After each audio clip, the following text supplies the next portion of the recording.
Good evening. Former Labour Party presidential candidate Peter Obi has come out to say he fears for his life.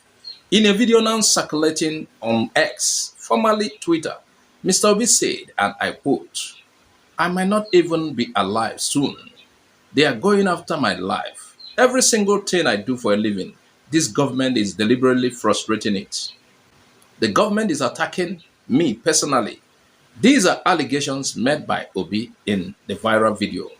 The way they are going now, truly. Yes. So there's a possibility you may not be a candidate based on how. Not even candidates. I might not even be alive. I'm telling you. Every single thing I do for a living, this government is frustrating it. Deliberately so. Everything.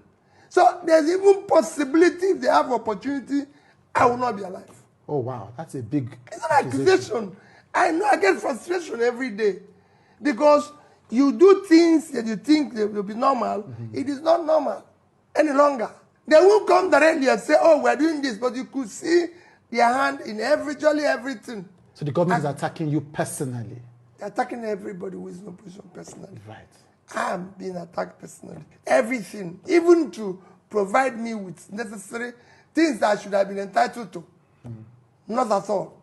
I had a case recently at the airport where people who work in the airport came and locked my car. And I said, "It's me." The person on the side said, "He doesn't care." But I said, "Look at the cars of other people." And you could see them talking to each other, as if, who is this one?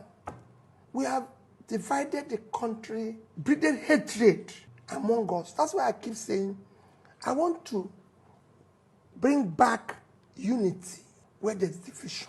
I want to show love, compassion, care. It's gone out of here. I said, I'm looking at somebody. He locked my car in front of me and saying, "You're not supposed to park here." But there's cars here. So what is the exception to my own? Should the Anansi people I know at the airport, they will not greet me. Because they are fearing that if they greet me, they become targets of the government. Thank you.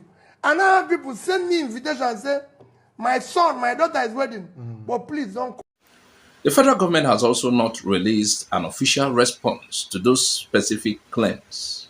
Peter Obi is one of Nigeria's most prominent political figures. So when he says he fears for his life, many Nigerians pay attention. We will continue to monitor this story and bring you updates. From the national stage, we come back home to the southeast. We have two stories from Abia State. Story number 2. In Abia State, police have arrested a 35-year-old woman, Nwoko Gift, for allegedly attempting to kill 12-year-old niece, Ebo Chimamanda. The incident happened on July 5th, 2026, at IBB Housing Estate in Umuahia. According to the Abia State Police Command, the problem started after the girl allegedly failed to spread clothes before her aunt went to the market.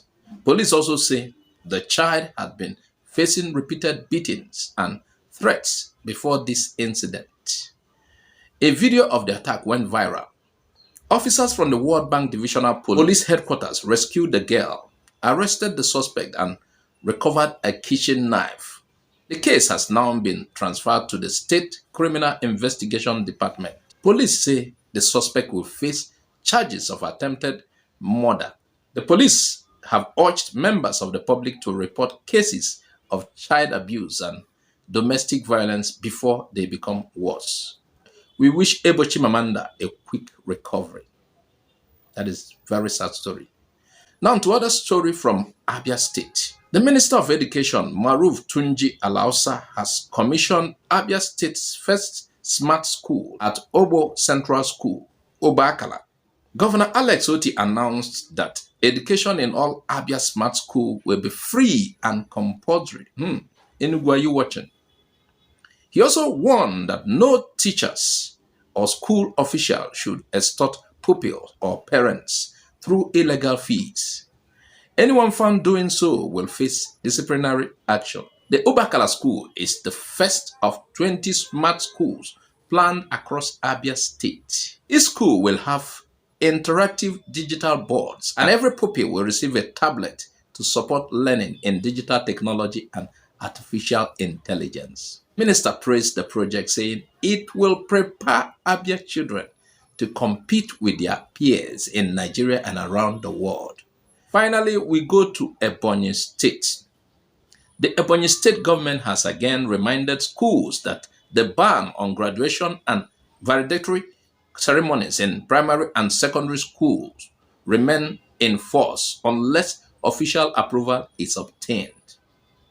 The Commissioner for Primary and Secondary Education, Dr. Donatis Lang, said some schools have continued to violate the directive. The government has set up an investigative panel and warned that offending schools could face prosecution, withdrawal of their operating license, and other sanctions. Parents have also been asked to report any school collecting money for unauthorized graduation ceremonies. The government says the policy is aimed at ensuring order, accountability, and proper regulation of schools. And that is our news roundup for tonight. Thank you for watching Igbo Area TV. Which of these stories stood out to you the most? Leave your thoughts in the comment section. If you want us to modify anything, if you want us to talk about anything, if you want us to showcase your product in the background of our video, please don't fail to contact us. And if you enjoyed this report, please subscribe, like, and share. God bless Igbo. I am Azuka Oje. Bye for now.